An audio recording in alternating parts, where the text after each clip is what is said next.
Assalamu alaikum dear students, I am Anjum Shafiq, your biology teacher for grade 11, and today I am going to discuss the general characteristics of division bryophyta. So let's move to the classboard. So dear students, division bryophyta. First of all, division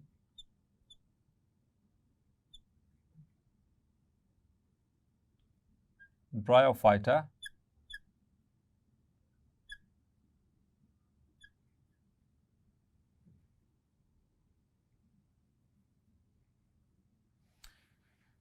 So we are here going to discuss the general characteristics of division bryophyta. So first of all, अगर आपको ये general characteristics समझ आ जाते हैं bryophytes के, तो इसके आगे जो इनकी सब डिविजन्स हैं, जो 3 सब डिविजन्स हैं, बहुत इजीली समझ आ जाएंगी. ठीक है, तो ये इसके ऊपर बेस करता है.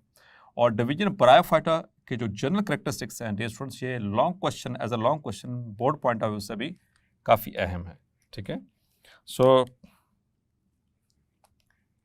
General characteristics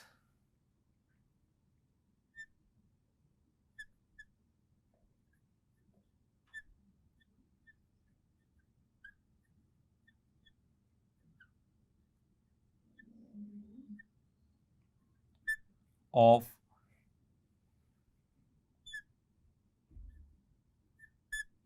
division bryophyta.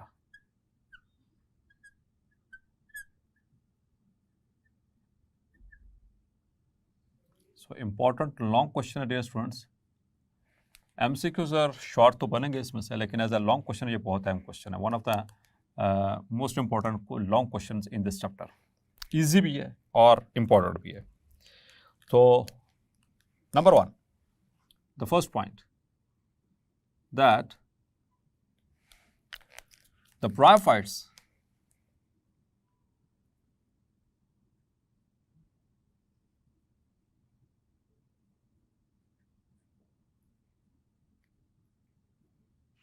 were the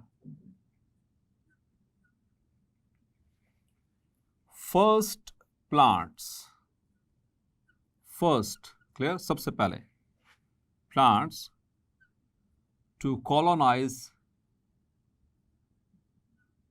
land. Means के खुश्की पे आने वाले सबसे पहले प्लांट्स वो ब्रायोफाइट्स ही हैं. ठीक है. नंबर 2,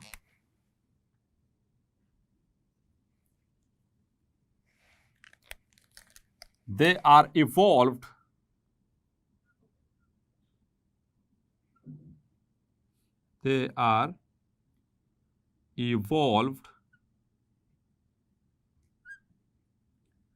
from green algae,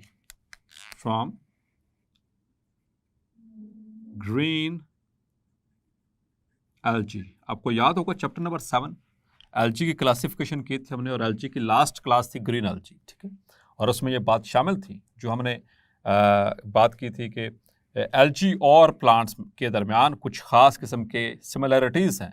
ठीक है, उनके अंदर वो उनकी सेल वॉल की कंपोजिशन, उनके फोटोसिंथेटिक सिस्टम, और उनके अंदर उनका जो RNA सीक्वेंस याद रखना है. ठीक है, सो RNA सीक्वेंस जो ग्रीन एल्जी का है, it resembles with the plants. ठीक है, तो इस वजह से इसको समझा जाता है they are the ancestors.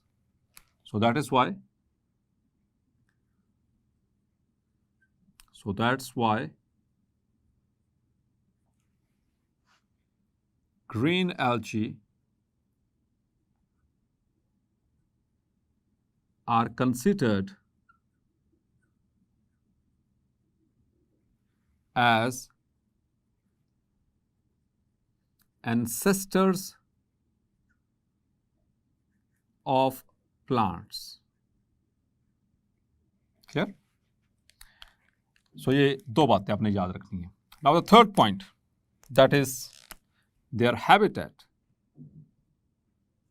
Important point. तो चूंकि अकॉर्डिंग टू एवोल्यूशनरी कंसेप्ट इससे इनके अबाव अजदाद कौन है? Green algae. और green algae they totally dependent upon water, their habitat is water. तो इस हिसाब से देखा जाए तो जो ब्रायोफाइट्स हैं, चूँकि अभी एल्गी से इनकी ट्रांसफॉर्मेशन हुई है, वहीं से ये आगे यानी कि एवोल्यूशन हुई है अकॉर्डिंग टू एवोल्यूशनरी कॉन्सेप्ट। तो ये अभी भी पसंद करते हैं ऐसी जगहों पे रहना जहाँ पर पानी है खुश्की पे, लेकिन खुश्की में कौन सी जगह जो डैम्प है, मॉइस्ट है, वेट प्लेसेस, ठीक है, जहाँ पर वो स्प्रिंग फॉल हो रहा है, वाटरफॉल्स होती हैं, ठीक है, वहाँ पर ये होंगे, ठीक है। टोटल बेयर लैंड के ऊपर ये मौजूद नहीं होते आमतौर पर, ठीक है। सो द ब्रायोफाइट्स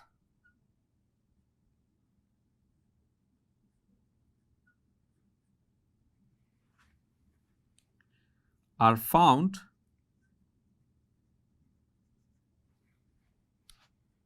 in डैम्प कहते हैं नमी वाली जगह, ठीक है, जहाँ पर नमी हो, ठीक, नम जगह, डैम्प, और मॉइस्ट जहाँ पर मॉइस्चर हो, ठीक है, एंड शेडी, ठीक है, जहाँ पर शेड्स हों, and shady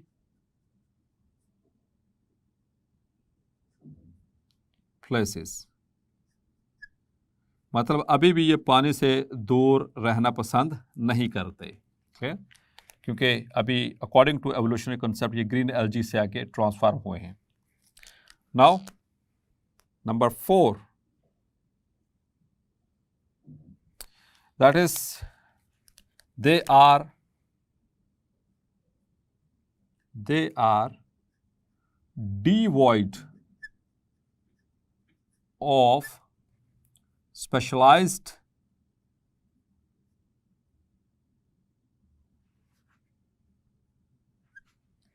conducting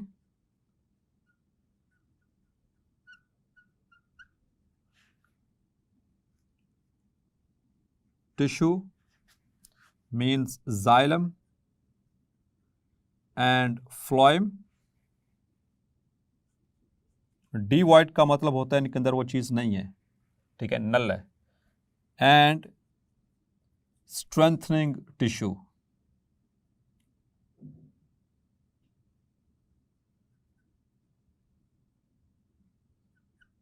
like sclerenchyma, ठीक है, वो हार्ड टिश्यू इनके अंदर फिलहाल मौजूद नहीं है। तो जब इनके अंदर ये कंडक्टिंग टिश्यू ही नहीं है, तो फिर डियर स्टूडेंट्स ये किस तरह से इनके अंदर फूड कैसे ट्रांसपोर्ट होता है, वाटर कैसे ट्रांसपोर्ट होता है। जैसे आप पहले पढ़ चुके हैं कि प्लांट्स में वाटर कैसे ट्रांसपोर्ट होता है, जाइलम के जरिए, ठीक है, सॉल्ट्स कैसे ट्रांसपोर्ट होते हैं, मिनरल्स कैसे ट्रांसपोर्ट होते हैं, जाइलम के जरिए। जबकि फूड जो होता है वो किसके जरिए ट्रांसपोर्ट होता है, मुख्तलिफ हिस्सों में फ्लोएम के जरिए। तो जब ये दोनों चीज़ें इसके अंदर नहीं हैं, इसी वजह से तो हमने कहा था they are non vascular plants, they are non vascular, इनमें वेसल्स हैं ही नहीं। सो तो फिर इनके अंदर ट्रांसपोर्ट कैसे होगी इन चीज़ों की, how it takes place.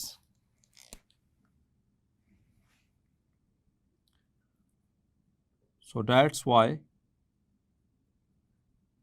Called non vascular plants. Now the next point is regarding their transport.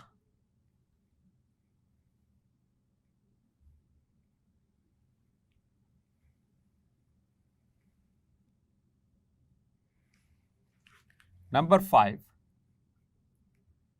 that is transport. So the transport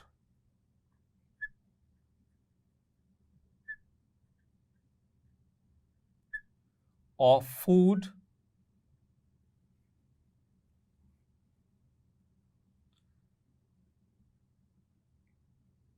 takes place by simple diffusion, by simple diffusion. और simple diffusion क्या है, movement of molecules from an area of high concentration to low concentration. तो food move करेगा by, it is transported by simple diffusion, while water moves by, जी dear students, water कैसे move करेगा, by osmosis. और osmosis क्या होता है? It is the movement of water molecules only water molecules from an area of low solute concentration to an area of high solute concentration through semi permeable membrane. ठीक है, तो लो solute से high solute की तरफ move करता है across the semi permeable और differentially permeable और selectively permeable membrane. Now the fifth point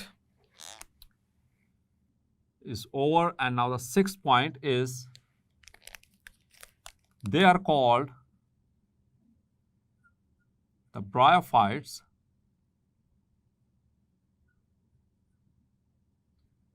are called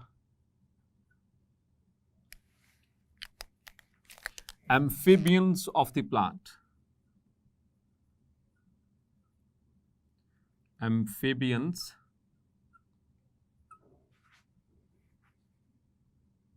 of plants, because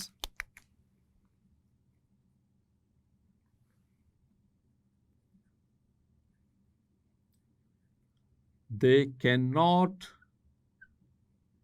live without water. वो पानी के बगैर नहीं रह सकते हैं, खुश्की पे, लेकिन फिर भी पानी के बगैर नहीं रह सकते। They need water for fertilization. For fertilization.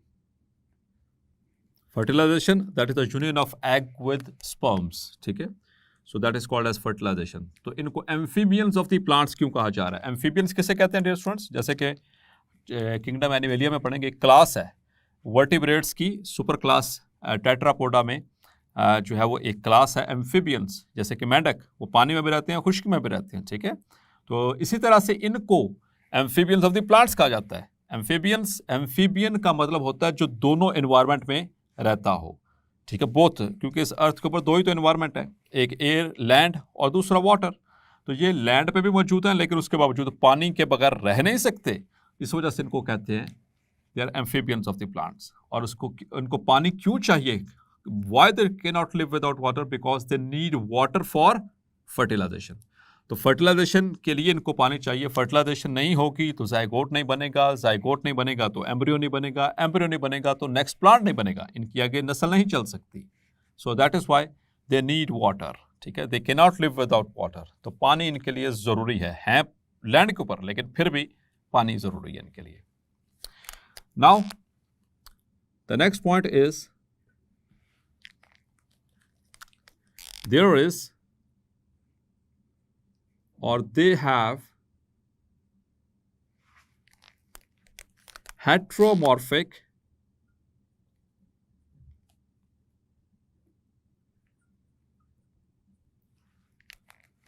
alternation of generation। अब इसका मतलब क्या है स्टूडेंट्स? हेट्रो का मतलब होता है डिफरेंट, मॉर्फ का मतलब होता है शेप, फॉर्म, स्ट्रक्चर, ऑल्टरनेट का मतलब होता है कि एक से दूसरे का बनना, जनरेशंस का। ठीक है, तो एक जनरेशन से दूसरी जनरेशन का बनना, लेकिन वो किस तरह की ऑल्टरनेशन है? हेट्रोमॉर्फिक, मतलब कि जो इनकी गैमीटोफाइट है उसकी शक्ल कुछ और है। Gametophyte it gives rise to sporophyte, sporophyte की शक्ल कुछ और है, उसकी फॉर्म कुछ और है, उसकी मॉर्फोलॉजी कुछ और है। स्पोरोफाइट दोबारा से बनाती है gametophyte, so this is called as alternation of generation. सो किस तरह की ऑल्टरनेशन ऑफ जनरेशन है? Heteromorphic. That is it means the diploid sporophyte give rise to haploid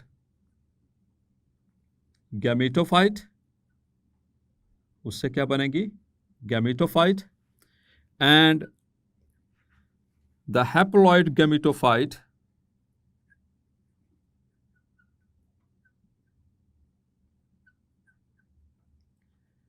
give rise to diploid sporophyte. Clear? So that is called as heteromorphic alternation of generations. Now the next important point is about their gametophyte and the sporophyte. किनकी gametophyte किसे कहेंगे? Sporophyte. Dear students, ये word gametophyte, sporophyte ये पूरे chapter में इस्तेमाल होना है, ठीक है? इसलिए इसको अच्छे से आप समझ लीजिएगा. बार बार समझाऊंगा भी, लेकिन इसको कोशिश करें अभी से समझने की. तो पहले मैं डिस्कस करूंगा इसकी gametophyte. गैमीटोफाइट गैमीट से है. गैमीट मतलब कि एग और sperm cells. Fight PHYTE, fight का मतलब जहां पे ये वर्ड लगेगा इसका मतलब होता है प्लांट, ठीक है? यानी कि वो प्लांट जिसके अंदर गैमीट्स होते हैं, यानी प्लांट का वो हिस्सा, यानी इसकी जो मेन प्लांट बॉडी है, द प्लांट बॉडी जो नजर आएगी. प्लांट बॉडी किसे कहते हैं? जो नजर आ रही होती है. किसी भी प्लांट का जो सामने नजर आ रहा है तो उसे प्लांट बॉडी कहते हैं. तो ब्रायोफाइट्स में जो प्लांट बॉडी है वो गैमेटोफाइट है. नजर क्या आएगी? Gametophyte. So their gametophyte is large and conspicuous. Conspicuous का मतलब होता है जाहिर, जो दूर से पता चले. एक सामने प्लांट पड़ा, आपके सामने एक प्लांट है, दूर से देख रहे हैं और दूर से देखने में पता चले कि ये इसकी गैमेटोफाइट है. That is called as conspicuous. यानी इसका ये जाहिर ज़्यादा होती है, ठीक है? और आपको उसकी स्पोरोफाइट ढूंढने से मिले, ठीक है? आपको तलाश करनी पड़े, उसके करीब जाके देखना पड़े, तो इस वजह से इसको कहते हैं it is conspicuous, means more visible, ठीक है? Is large and conspicuous and is haploid. और हैप्लॉइड किसे कहते हैं? जिसमें एक सेट हो क्रोमोसोम, हर क्रोमोसोम की एक कॉपी हो, या ऐसा सेल जिसके न्यूक्लियस में अनपेयर्ड क्रोमोसोम्स हों, ठीक है? हैप्लॉइड. और इसकी गैमेटोफाइट दो शक्लों में होती है, ठीक है? It may be it is dominant, ठीक है? डोमिनेंट जाहिर है, बहुत, ये किसी के ऊपर डिपेंड नहीं कर रही. Dominant and synthesise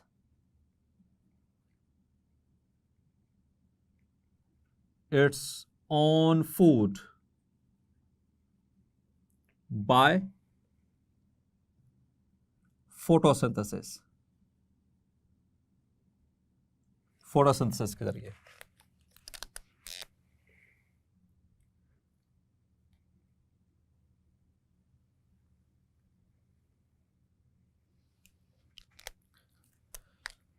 So here it is like this.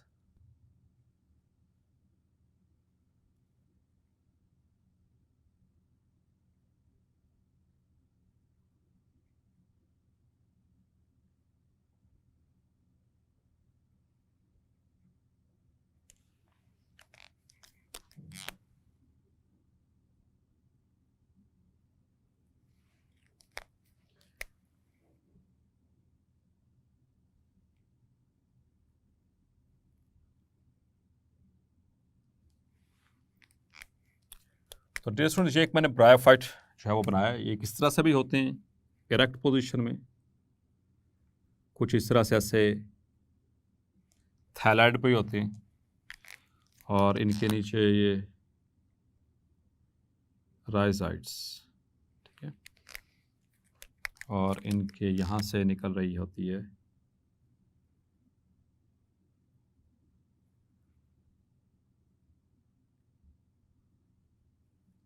Sporophyte. तो ये मुख्तलिफ शक्लें मैंने आपको दिखाई ब्रायोफाइट्स की. ये दो तरह से होती है. इस तरह से ये इरेक्ट पोजीशन है, ठीक है? इसको इरेक्ट पोजीशन कहते हैं. जबकि ये फ्लैट है, ठीक है? This is flat.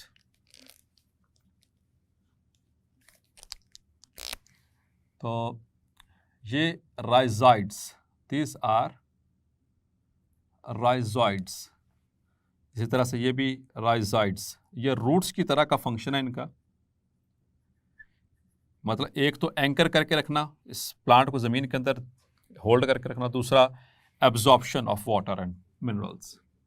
और दूसरा ये लीफ लाइक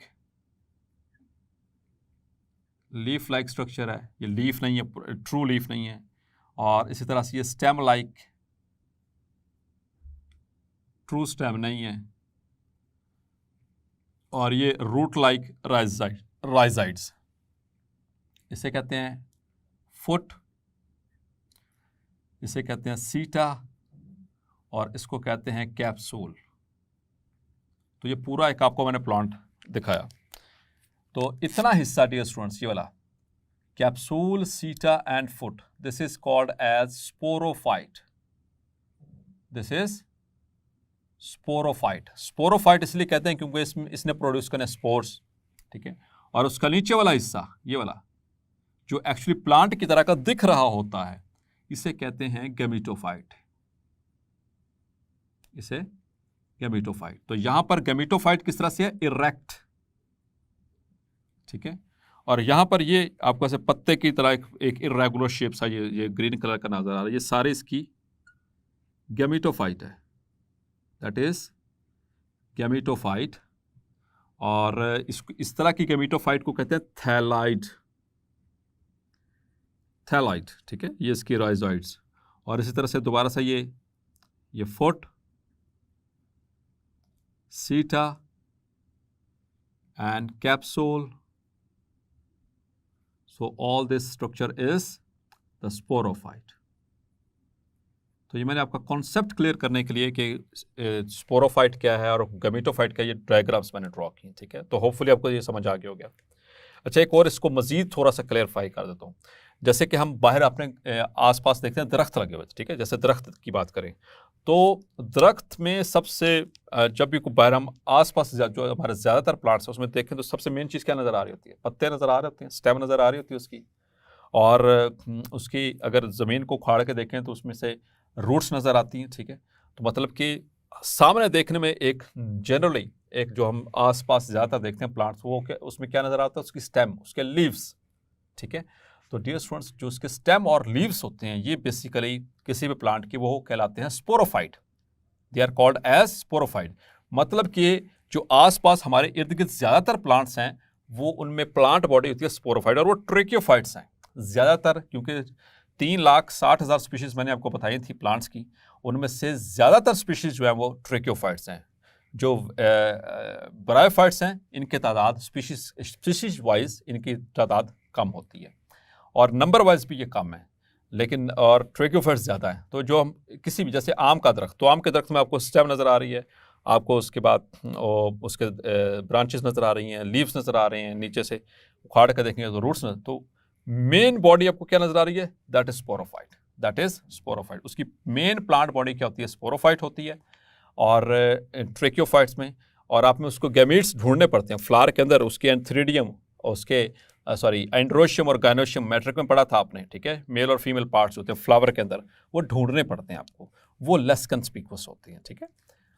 तो इसी तरह से यहाँ पर उलट है, ब्रायोफाइट्स में गैमेटोफाइट डोमिनेंट है, स्पोरोफाइट छोटी सी है, ठीक है। स्पोरोफाइट छोटी सी है, लेस कंस्पिकुअस है, ये डिपेंडेंट है किसके ऊपर, गैमेटोफाइट के ऊपर। जब देख सकते हैं ये ग्रीन कलर की नहीं है, ठीक है, ये इसके अंदर फोटोसिंथेसिस की काबिलियत नहीं है, ये इस वजह से डिपेंडेंट है गैमेटोफाइट पे, ठीक है।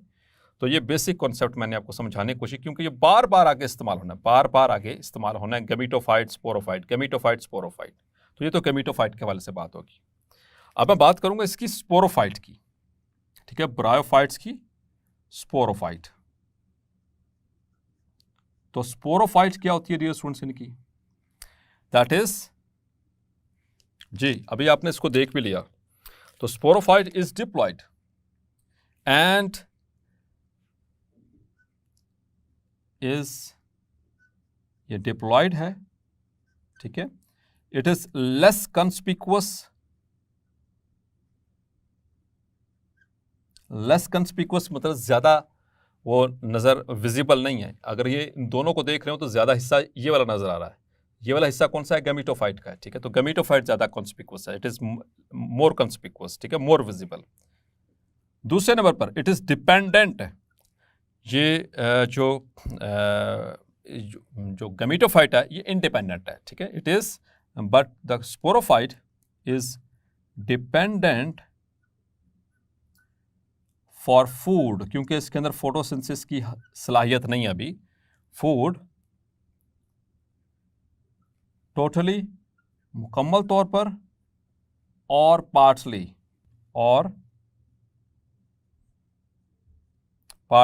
ऑन गमीटोफाइट, लेकिन डिपेंडेंट है, ठीक है।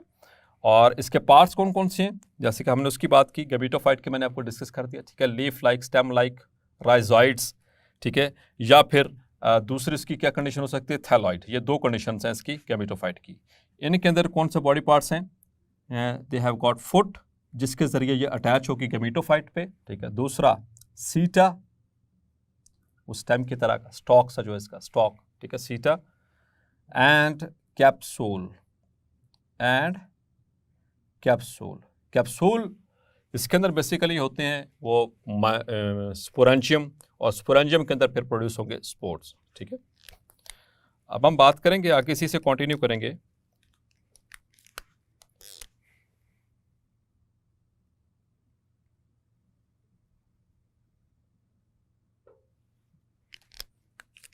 that the sporangium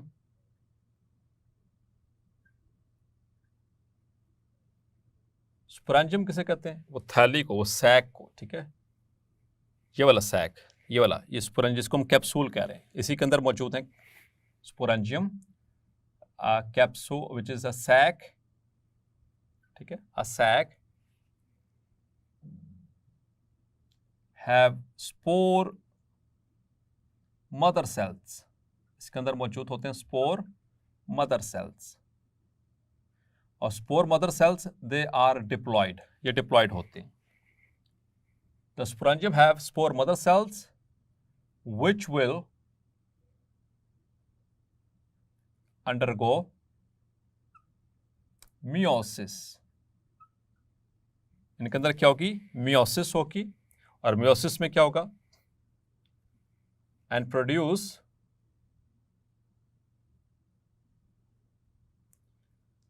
same kind of spores which are haploid,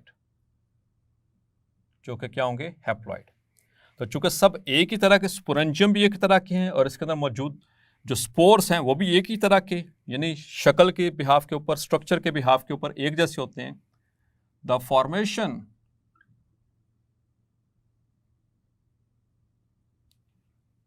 of similar kind of spores is called, ऐसे फिनोमेना को, ऐसी कंडीशन को कहते हैं homospory. Homo means same, and the plant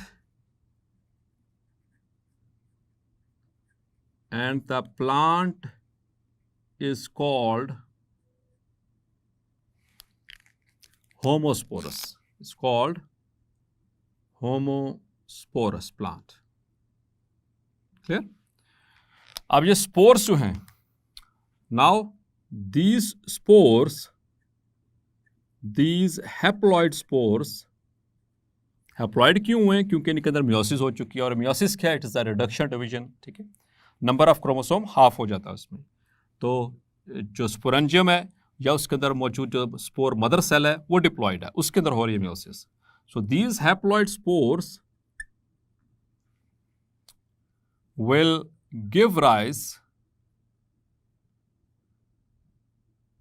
to gametophyte. इन स्पोर से क्या बनेंगे, गैमेटोफाइट दोबारा से। तो यहां पर स्पोर्स से बने, स्पोर्स जैसे ही जहां पर ड्रॉप करेंगे वहां पर दोबारा से क्या बनना शुरू हो जाएगी, ये गैमेटोफाइट, ठीक है। तो स्पोरोफाइट से बनी गैमेटोफाइट से बनी स्पोरोफाइट, स्पोरोफाइट से दोबारा क्या बनेगी, gametophyte. That is, this is called as the alternation of generation. और मैंने बात की थी हेट्रोमॉर्फिक, तो देखें इसकी शक्ल डिफरेंट है, इसकी शक्ल डिफरेंट है, यहाँ पर इसकी शेप डिफरेंट है, इसकी शेप डिफरेंट है, फॉर्म एंड स्ट्रक्चर डिफरेंट। इस वजह से यहाँ पर वर्ड इस्तेमाल हुआ था heteromorphic alternation of generation. So it will give rise to gametophyte. Gametophyte बनेगी इससे, ठीक है। अब मतलब कि गैमेटोफाइट किससे बनी है? हैप्लॉइड स्पोर से। तो गैमेटोफाइट भी क्या होगी? हैप्लॉइड। ये भी हैप्लॉइड है, ठीक है।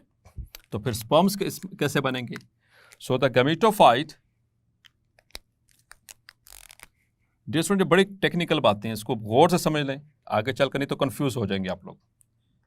सो अब गैमेटोफाइट जो है, the gametophyte will give rise to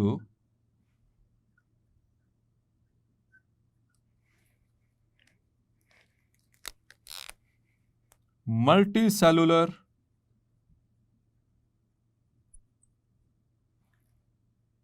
sex organs. It will give rise to multicellular sex organs. अब जो सेक्स ऑर्गन्स हैं वो दो तरह के हैं, मेल एंड फीमेल, ठीक है। Male and female, clear. So male sex organs को कहते हैं एंथीरिडिया,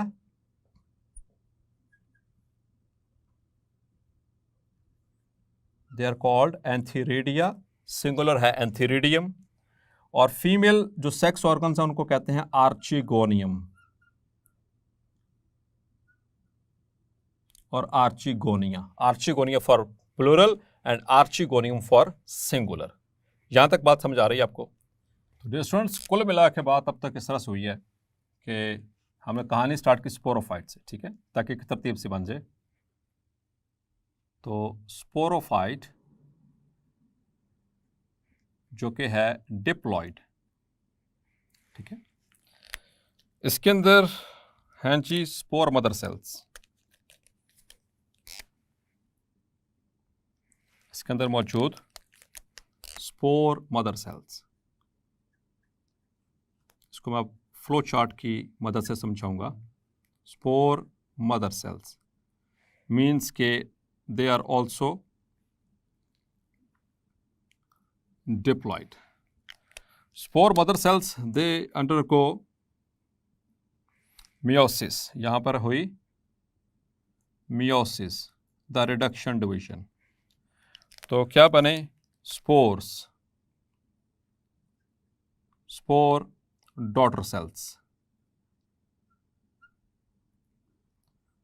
और स्पोर डॉटर सेल्स अब क्या होंगे? दे आर हैप्लॉइड, क्योंकि हुई मियोसिस।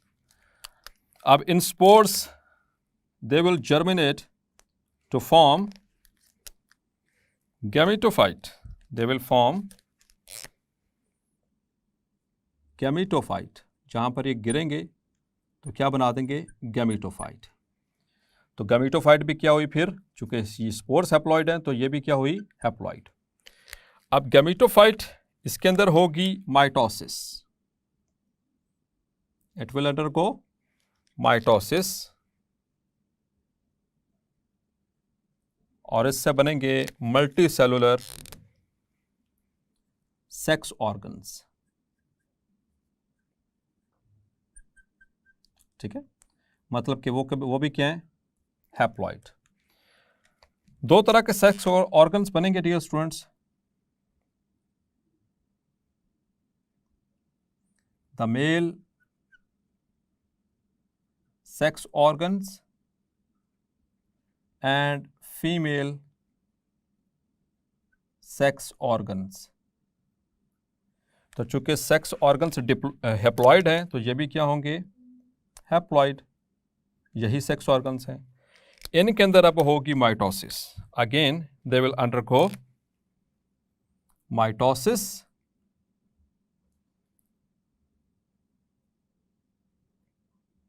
And mitosis. तो उससे मेल सेक्स ऑर्गन से बनेंगे एंथीरोजॉइड्स। इनका नाम मैं पहले बता चुका हूं। मेल सेक्स ऑर्गन्स क्या कहलाते हैं? एंथीरिडियम। मैं लिख देता हूं साथ में, एंथीरिडिया। और फीमेल आर्चिगोनिया। तो इसमें एंथीरिडिया के अंदर माइटोसिस होगी तो इससे बनेंगे एंथीरोजॉइड्स। चूंकि माइटोसिस हुई तो ये हैप्लॉइड थे, तो ये भी क्या होंगे, हैप्लॉइड। एंथीरोजॉइड्स जिसको कहते हैं स्पर्म्स, इनको स्पर्म्स भी बोलेंगे। और फीमेल सेक्स ऑर्गन के अंदर सिर्फ एक ही बनेगा, egg cell. It will give rise to egg cell और ओवम। ठीक है। अब क्या होगा डियर स्टूडेंट्स कि जो ओवम है इट विल रिलीज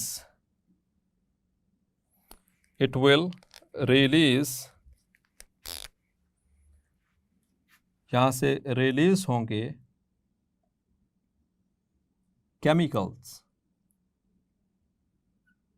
कहां पर रिलीज होंगे, इन वाटर, पानी के अंदर। उससे क्या होगा, ये बेसिकली इन्हीं केमिकल्स को आमतौर पर दे आर द डीएनए और आरएनए, ठीक है, न्यूक्लिक एसिड्स होते हैं जो इन सेल्स में से निकलेंगे। ठीक है। और इसके अगले वाले हिस्से से, जहां पर एग सेल पड़ा है उसके अगले वाले हिस्से से। ठीक है। तो ये केमिकल्स रिलीज होंगे, जैसा कि ये केमिकल्स रिलीज हो रहे हैं कहाँ से, इनमें से, ऑर्गन्स में से, after the ovum is formed. अब क्या होगा, जो एंथीरोजॉइड्स यानी sperms, they will move in the direction of this, इनको सेंस करते हुए पहुंचेंगे ये केमिकल्स, और अभी यहां पर पहुंच गए sperms. So these are sperms. ठीक है। तो स्पर्म सेंस करते हुए पहुंचेंगे, अल्टीमेटली क्या होगा, ये पहुंचेंगे आर्चिगोनियम के अंदर, वहां पर होगी फर्टिलाइजेशन, और उससे क्या बनेगा, now it will form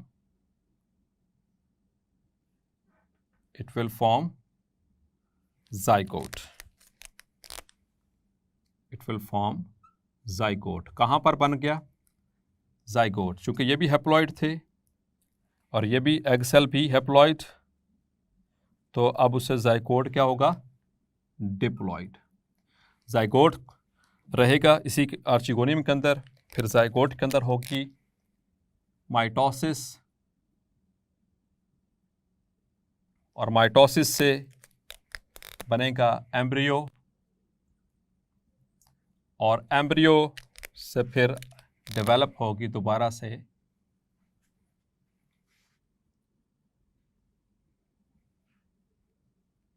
the sporophyte. तो इससे दोबारा क्या बन गई, sporophyte. So this is how the life cycle takes gone on. ठीक है। इसी को ही कहते हैं ऑल्टरनेशन ऑफ जनरेशन। तो ये एम्ब्रियो कहाँ से बना, जाइगोट से। जाइगोट कहाँ से बना, ये एग सेल और स्पर्म सेल से। एग सेल स्पर्म सेल्स कहाँ से बनेंगे, अपने सेक्स ऑर्गन से, रिलेटिव सेक्स ऑर्गन से। वो सेक्स ऑर्गन कहाँ पर बने हुए हैं, they are present in the gametophyte. ठीक है। तो गैमेटोफाइट से क्या बना था एक्चुअली, एम्ब्रियो, मतलब कि गैमेटोफाइट से क्या बन गया, स्पोरोफाइट। स्पोरोफाइट से क्या बना था दोबारा, स्पोर मदर सेल्स, मियोसिस, और उससे क्या बनी थी, gametophyte. So this is called as alternation of generations. Alternation of generations. Clear? और डियर स्टूडेंट्स याद रखना है, यहां पर जो स्पर्म्स हैं वो किस तरह से मूव कर रहे हैं, आर्चिगोनियम तक कैसे पहुंचते हैं, कैसे पहुंच रहे हैं, with the help of this chemicals. तो ये जो स्पर्म्स की मूवमेंट है towards the archegonium by sensing this chemicals, याद रखिएगा इंपॉर्टेंट बात है, इस मूवमेंट को कहते हैं chemotaxis. Chemotaxis, chemotaxis, it is a movement, a type of movement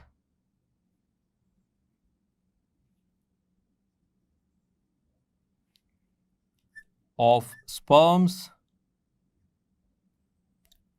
किधर को, towards archegonium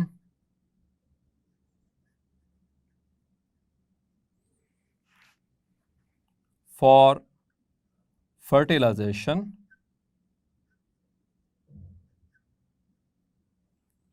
by sensing